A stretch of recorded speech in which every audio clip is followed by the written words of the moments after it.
हाय सर्वांना, तुमचं सर्वांचं खूप सारं स्वागत आहे आजच्या एका नवीन ब्लॉगमध्ये। नवीन दिवसाची इथे मस्त अशी सुरुवात झाली होती। कालच्या व्हिडिओमध्ये पाहिले उठण्याची झालेली गडबड गोंधळ, आलेल्या पाहुण्यांची घरातली जी लगीन घाई असते तर ती सर्व सुरू झाली होती। आणि कालच्या व्हिडिओतला अर्धा राहिलेला पार्ट, कालचा व्हिडिओ खूप जास्त मोठा झाला असता म्हणून म्हटले की हा व्हिडिओ सेपरेट असावा, की आम्ही कशी मस्त केली, उठण्याला किती डान्स केला, ह्या सर्व गोष्टी। इथे दिवा वगैरे लावला होता आणि मी पहिलेही सांगितलं की गावाकडनं देव आणले होते, म्हणजे आपले जे खंडोबाचे देव असतात, टाक असतात, तर ते घेऊन आले होते। तर इथं कालच्याला ही चाललेले मांडव टाळ्याची गडबड। काल मी सांगितलं की अशा प्रकारे उठण्याच्या दिवशी चुलते जे असतात तर मांडव टाळा लावून मांडवाची जी शोभा असते तर ती वाढवली जाते, ही एक पद्धत आहे। काही काही ठिकाणी बैलगाडा जो असतो तर घेऊन येतात आणि त्याने मांडव टाळा दिला जातो। आता सिटीमध्ये ह्या सर्व गोष्टी पॉसिबल नाही, गावाकडे असलं तर कोणी आवर्जून ज्याचे काही बैलगाडी असते तर ते घेऊन येतात आणि मांडवाला टाळा देऊन जातात असं। त्याच्यानंतर जी बैठक केली जाते, गावाकडनं बऱ्यापैकी लोक आले होते, म्हणजेच सर्व जर लोक असतील तर ते गावाकडचेच होते। हाच फायदा असतो की कुठेतरी गावाकडे कनेक्ट असल्यामुळे पप्पा सर्व ठिकाणी जात असतात, गावाकडे बरेचसे जोडलेले आहेत, त्यामुळे आवर्जून पप्पांनी फोन केले आणि सर्वजण मांडवामध्ये जी बैठक होते तर त्याच्यासाठी आलेले होते। इथे त्यांचा मान सन्मान झाला आणि इथे स्वयंपाक झाल्यानंतर सर्वांची चाललेली जेवणाची गडबड। तर अशी ही एकंदरीत चाललेली सर्व गडबड गोंधळ। त्याच्यानंतर श्रीकांतला उठणं लावण्याचा कार्यक्रम सुद्धा करायचा होता, तर इथं तीच त्याची आवरण्यासाठी सर्वांनी घेतलेलं होतं। इथं त्याला व्हाईट कलरचा कुर्ता घातला होता, व्हाईटच शक्यतो, व्हाईट कुर्ता पायजामा हा ड्रेस असतो। इथे एक साईडला चाललेलं फोटो वगैरे काढण्याचं काम, फोटो सेक्शन चाललेलं होतं आणि ते देत होते त्याला आवरून की टिळा वगैरे लावला आणि आता उठण्यासाठी जाण्याची झालेली त्याची तयारी। तर अशी उठण्याच्या दिवशी चाललेली आमची गडबड गोंधळ की प्रत्येकजण प्रत्येकाच्याच कामामध्ये काय करायचं, कसं करायचं, प्रत्येकाचं बॅग भरण्याचं पॅकिंग, कोणाची मेहंदी काढण्याची राहिलेली गडबड। तरी बऱ्यापैकी सर्वांनी अर्धवट आदल्या दिवशीच काढून घेतले ते, जेणेकरून मेहंदीवरचा व्यवस्थित कलर चढावा आणि ज्या दिवशी उठण्याला बायका येतात तर त्यांना सुद्धा मेहंदीचे कोण दिले जातात। एक आठवण इथे येते की म्हणजे जेव्हापासून मला आठवतं एकदम लहान असताना मला ही आठवण आहे, जी मेहंदी अशी कालवून केली जायची तर पहिले अशा लेडीज जातात तर त्यांच्यासाठी ती तयारी केली जायची आणि मग स्वतःच त्यांच्या हाताने असे मोठे मोठे टिपके असतात तर ती मेहंदी लावली जायची। पण आता सहसा कोणी नाही, बहुतेक जण मेहंदीचेच कोण आणतात आणि प्रत्येकाला मेहंदीचं कोण एक नेलपेंटची बाटली दिली जाते उठण्याच्या दिवशी। आणि आता इथल्या उठवण्याला बसण्या अगोदर सर्वांचं इथं पाया पडायला सांगितलं। इथं सर्वजण त्यांच्या पाया पडून त्याच्यानंतर तो उठण्याला बसण्यासाठी गेला होता। तरी इथे गेल्यानंतर त्याला सांगितलं की त्याच्या मोठ्या लेडीज आहेत तर त्यांच्यासुद्धा पाया पडून घे। त्याला जेवढं पॉसिबल होतं तर तेवढं पाया पडत होता, पण काही जण म्हटले नाही राहू दे, आता तू उठण्याला बसून घे, उगाच टाईम करू नको असं, कारण बऱ्यापैकी लेट झालं होतं। जेवण वगैरे होईपर्यंत, गावाकडची माणसं येईपर्यंत बराचसा लेट झालं होतं आणि असं होतं की 12च्या आतमध्ये लवकर करून घ्या। उठणं लावण्यासाठी जवळ 10 10:30 असं माझा आवाज यायला थोडासा प्रॉब्लेम होत असेल, कारण आता सध्याचं वातावरण इतकं जास्त कडक ऊन पडतं, मध्येच वांबळ येतं, त्याच्यामुळे झालंय असं की बोलायला सुद्धा त्रास होत आहे। तर आता इथे औक्षण करण्यासाठी घेतलं होतं। जेव्हा ब्राह्मणांकडनं मूर्त काढला जातो तर तेव्हा कोणत्या नावाने पहिलं ओवाळणी केली जाणार तर ते सुद्धा दिलं जातं। तर अशा बायकांची नावं घेतली होती, म्हणजे माझं नाव सुद्धा त्यामध्ये प अक्षरावरनं, किंवा माझी जी चुलती आली होती तर व अक्षरावरनं, असं म्हणजे 2-3 बायका भेटल्या, म्हटले शास्त्रानुसार 1-2 बायका भेटल्या तरी खूप झालं। तर असं आणि उठणं लावत असताना मग मस्त अशा बायका घेतात गाणी वगैरे म्हणण्याचा आनंद। आणि मला स्वतःला सुद्धा गाणी बोलायला खूप आवडतं, अशी लग्नाची गाणी असतील किंवा ज्यावेळी गौरी गणपतीला गाणी बोलली जातात तर ती सुद्धा मला म्हणजे बऱ्यापैकी बोलता येतात। आणि इथं बघा हारवी, तिथं कोणाला काही करून देत नव्हती, मामाचं तिला खूप जास्त आनंद होता। कोणी काही करायला गेलं का तिची सुरुवात व्हायची लगेच जाऊन हळद कुंकू लाव, उठणं लावतं असं।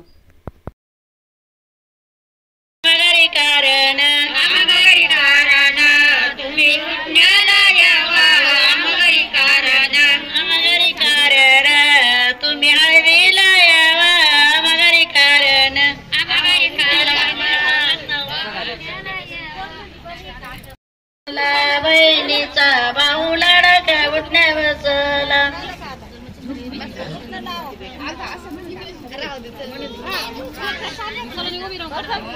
इथं मला सांगण्यात आलं की पहिलं जे आहे तर तू उठणं लावून घे आणि त्याच्यानंतर बाकीच्या लेडीज लावतील, म्हणजेच बहिणीने. आणि तर तेच इथे लावण्यासाठी घेतलं. तर काही जण सांगत होते की दरवाज्यावरती जाऊन 2 हात उठवू नये, तर तेच करून आले आणि इथं उठणं लावण्यासाठी घेतलं होतं. तर मी विचारत होते बरोबर असंच करायचं का. आणि एक मागे छोटासा मुलगा बसवला जातो, तर त्याच्यामुळे इथे छोटासा भाऊ माझा तर त्याला बसवलेला होता. आणि लेडीज ज्या गाणं म्हणत होत्या ते मला काही पटत नव्हतं. म्हणजेच एकीला येत होतं पण तिच्या मागे आपण म्हणतो ना की चाल उचलून धरणं, तर ते कोणाला जमतच नव्हतं. म्हणून मी त्यांना म्हणत होते जरा व्यवस्थित म्हणा की सूर धरून म्हणा की असं, कारण आपल्याला माहीत असलेलं तर आपल्याला अंदाज असतो की गाणी वगैरे कशी म्हणायची असं. आणि हळदीच्या दिवशी जेव्हा दळायची होती तर बऱ्यापैकी लेडीज गाणं म्हणणाऱ्या होत्या, पण आज लिमिटेड होत्या. प्रत्येक वेळी गावाकडनं कामाच्या ह्याने यायलाच जमतं असं नाही. म्हटलं नाही, आता उठण्याच्या वेळेस फक्त घरातल्या येतं त्यांनी करू आणि जागरणाच्या वेळेस मग सर्वांना बोलू. माझ्या हळद लावून झाल्यानंतर म्हटलं चला आपण पण एक थोडंसं गाणं बोलावं हळदीचं.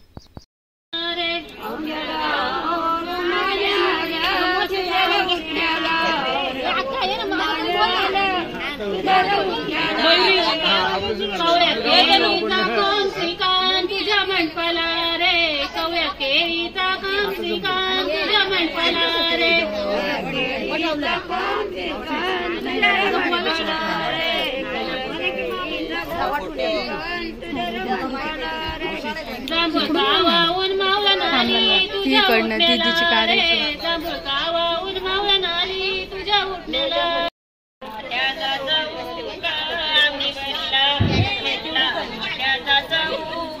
एवढं सवळं तुझ्या कुणी केलं, एवढं सवळं अरे कुणी केलं, एवढं सवळं माझ्या आईने केलं, एवढं सवळं माझ्या आईने केलं, एवढं सवळं माझ्या आईने केलं, एवढं सवळं माझ्या आईने केलं, एवढं सवळं माझ्या आईने केलं, एवढं सवळं तुझं रे कुणी केलं बाळा, एवढं सवळं तुझं रे कुणी केलं,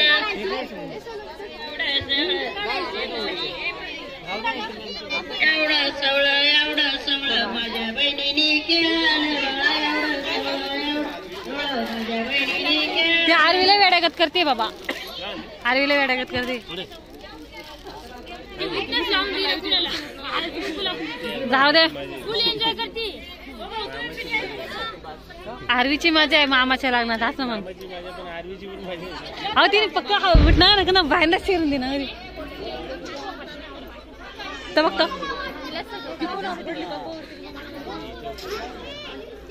कशाला बघ मग काय म्हणते. मग त्याला त्यांना काय म्हणायचं आपण त्रास देतो असं म्हणायचं. मग मी जास्त बोलते का? कोण जास्त बोलतात?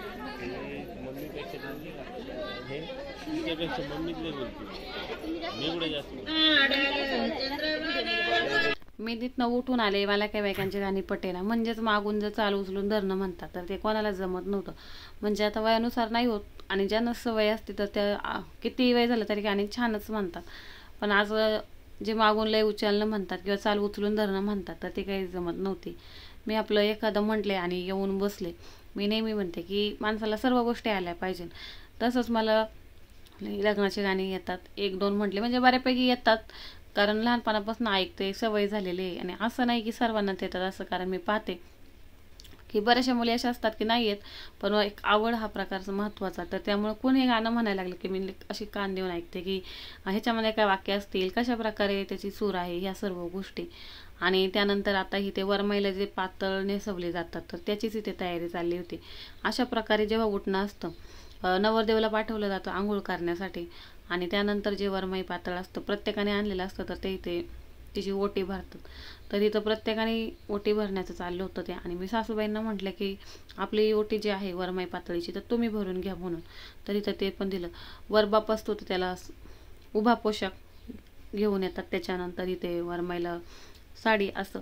आणि मी जवळचे असल्यामुळं मी पूर्णपणे शिवून वगैरे पोशाख घेतलेला होता. म्हणजेच जे जवळचे असतात तरी आवर्जून शिवून वगैरे पोशाख घेतात असं.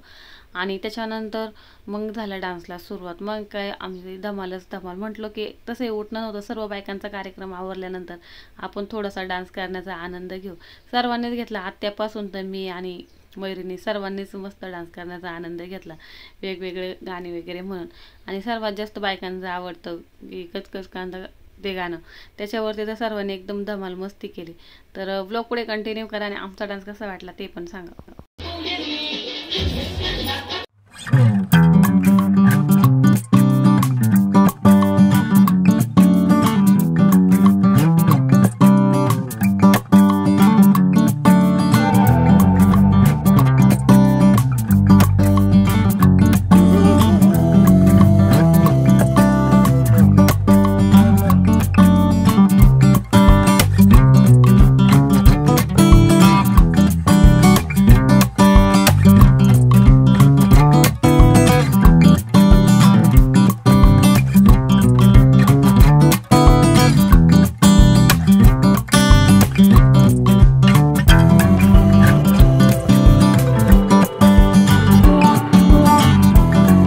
तसा डान्स करत होते. आणि सर्वात महत्त्वाचं म्हणजे की मला डान्स करायला खूप जास्त आवडतो.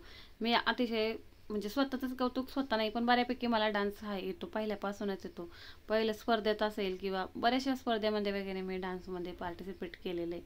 बऱ्याच ठिकाणी चांगले चांगले प्राईज भेटलेले, पण काही कारणाने पुढे ते कंटिन्यू नाही होऊ शकलं. आजारी पडणं या सर्व गोष्टीमुळं बरेच जण म्हणायला लागले की बंद करा किंवा पोरग्या वगैरे कंटिन्यू आजारी पडते असं. पण तरी आपण जे म्हणतो ना की भीड चेपणं, मला कुठेही डान्स वगैरे करा असं म्हटलं तर मी बिनधास्त करू शकते. आता इथे आत्याला मी म्हणत होते अगं की तू तरी का बसून राहते, तर तिने पण मग चान्स मारूनच घेतला डान्स करण्याचा. आणि त्याच्यानंतर तिचं बघून जी खिडकीमध्ये चुलती पाहत होती तर तिलाही मोह आवरला नाही, तिनेही सुरुवात केली. तर मस्त इथं उठण्याचा आम्ही आनंद घेतला आमचा आम्ही. पहिलं माझी एक छोटीशी बहीण आहे, ती म्हटली की उठण्याला जेव्हा का डीजे नाही तेव्हा समजलं. ती म्हटली दीदी असले तर डीजेची सुद्धा गरज लागणार नाही, ती असल्यानंतर सहज एन्जॉय होऊन जाईल आपला असं. म्हणजे एवढा त्यांना माझ्यावरती कॉन्फिडन्स की मी कसंही वातावरण असेल काही असेल तरी त्याच्यामध्ये हसून खेळून जे म्हणतात ना प्रत्येकाला ठेवण्याचा माझा नक्कीच प्रयत्न असतो.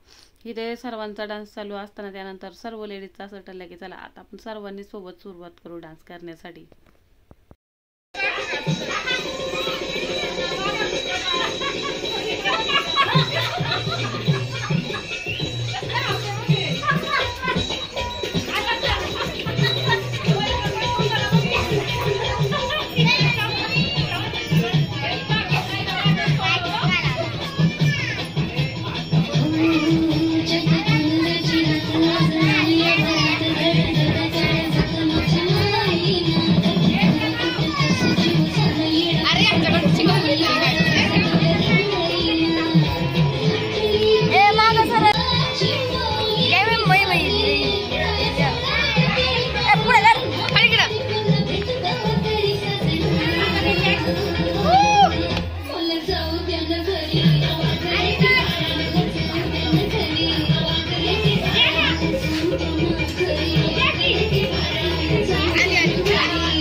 अशा प्रकारे ब्लॅक साडीवाली आत्याची मुलगी, पिवळ्या साडीवाली चुलती सर्वजण आले, सर्व छोट्या बहिणी आल्या.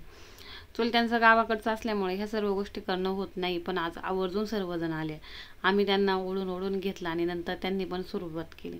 एन्जॉय हा महत्त्वाचा असतो, तर त्याच्यासाठी असं कधीतरीच भेटतो आणि तो या मोमेंटच्या असतात पूर्णपणे एन्जॉय करता आले पाहिजे. आणि हा डान्स करत असताना तर खूप जास्त मस्ती केली आम्ही.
तर अशा प्रकारे मस्त सर्वांनी एन्जॉय घेतला. आणि डान्समध्ये म्हणाल तर मला म्हणजे सर्वच गोष्ट डान्सवरती आवडतो. डीजेचे गाणे असतील किंवा आपले नॉर्मलीची गाणी असतात त्याच्यावरती करण्यासाठी, पण त्यातल्या त्यात लावणी हा प्रकार खूप जास्त आवडतो. जास्त करून मी लावणीवरतीच डान्स वगैरे केलेला आहे.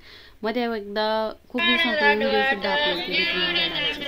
आणि तिथं आमचा डान्स चालू असताना इकडे आंघोळसुद्धा केली आणि त्याचे ऑप्शन करण्यासाठी सुद्धा आलो होतं. आंघोळ करून अशा प्रकारे पुन्हा नवरदेव पाटावर बसतो आणि त्याच्यानंतर त्याचं सर्व लेडीज औक्षण करतात.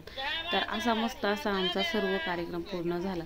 त्याच्यानंतर मग दुसऱ्या दिवशी सुद्धा लवकर उठण्याची गडबड गोंधळ होती की लवकर उठायचे लग्नाला जाण्यासाठी. सर्वात महत्त्वाचं असतं आपण किती फेशियल करतो, किती ब्लीच करतो, किती पार्लर जातो ते महत्त्वाचं नाही.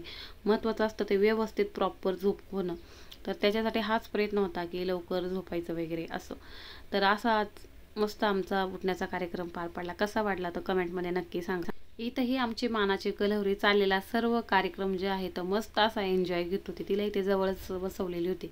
मध्ये दरवाजामध्ये नको म्हटलं, कारण येणारे जाणारे पाहुणं शेवटी मुक्क जानवर त्याचं काय सांगावं. कोणाचा शेपटीवर पाय पडला, कोणाचा पायावर पाय पडला तर चावलं वगैरे, तर त्याच्यासाठी तिला इथं तसा ती जावत वगैरे नाही.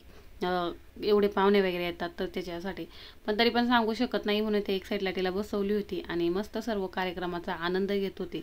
त्याच्यानंतर सर्व कार्यक्रम आटोपल्यानंतर म्हणजे गाणी बोलण्याचा, उठणं लावण्याचा, तर इथं आता ही चालती बायकांची लगबग. आता ही लगबग कसली तर जेव्हा सर्व लगबग सुरू आपलं उठणं लावण्याचं, तर दुसऱ्या दिवशीची साखरपुड्याची ओटी, आपण जे साडं म्हणतो त्याची ओटी इथे तयार केली जाते.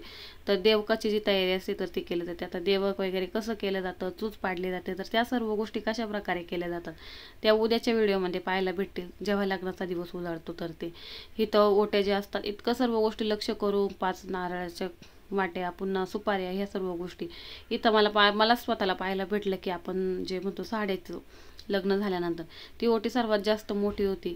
साखरपुड्याला कोणती ओटी, सर्व एका पिशवीमध्ये, म्हणजे जवळजवळ आपण म्हणतो ना आपला हात असा मोठा केल्यानंतर कळतो, तर अशा मोठ्या मोठ्या ओट्या असतात आणि त्या वेगवेगळ्या पिशवीमध्ये भरून ठेवल्या. आणि त्याच्यावरती मला नावं टाकायला सांगितलं होतं की याच्यावर लिहून ठेव ही साखरपुड्याची ओटी, ही लग्नाच्या टाईमला दिली जाणारी ओटी, कोणती साडी कधी द्यायची, सर्व पॅकिंग करून व्यवस्थित ठेवायचं. तर याच्यासाठी म्हणतात ना खूप जाणकार व्यक्ती लागते. तर इथं माझी आजी म्हणजेच आईची आई ती आली होती आणि ती सर्व सांगत होती कशा प्रकारे करायचं, काय करायचं. इथं साडी दिसत असेल तर ती सुद्धा बांधून, तर असं चाललेली गडबड. अशी आमची चाललेली मजा मस्ती. प्रयत्न हाच होता की सर्वांनी खळखळून हसावं. आलेल्या सर्वांनी एक म्हणतात ना की सर्व आठवणी जपाव्या, हे दिवस पुन्हा नाही. तर त्याच्यासाठी हाच माझा प्रयत्न होता की सर्वांनी हसावं, सर्वांनी एन्जॉय घ्यावा, कोणालाही बोर वाटायला नको. असं कुठंतरी आठवणी राहिलं की आपण ह्याच्या लग्नात असा एन्जॉय केला होता. आणि आपल्यामुळं दुसऱ्या कोणाच्या तोंडावरती हसू येते, मनापासून आनंद घेते, तर यापेक्षा दुसरं समाधान कुठलंच नाही. तर असं तर मस्त आम्ही ते आनंद घेतला. लग्नाची सर्व तयारी करून ठेवली. आता दुसऱ्या दिवसाची, लग्नाच्या दिवशीची गडबड गोंधळ तर उद्याच्या ब्लॉगमध्ये नक्की पाहायला भेटेल. आणि आजचा ब्लॉग इथंच एंड करते. कसा वाटला कमेंट करून सांगायला विसरू नका. व्हिडिओला बघत असाल तर लाईक करा, शेअर करा आणि सबस्क्राईब करायला विसरू नका. आणि डान्स इग्नोर करा. काय नसं वाटेल की खूप जास्त डान्स होते, पण हे फक्त एक हसी मजाकचा भाग होता. सर्वांनी एन्जॉय घ्यावा ह्यासाठी. ह्याच्यामध्ये कुठलेही इतर इंटेन्शन नव्हतं की डान्स वगैरे वेगळ्या प्रकारे करणं किंवा काय, फक्त समोरच्याला हसू यावं तर ह्यासाठी. तर चला बाय, आजचा ब्लॉग इथं सेंड करते. बाय बाय, भेटूया नेक्स्ट ब्लॉगमध्ये.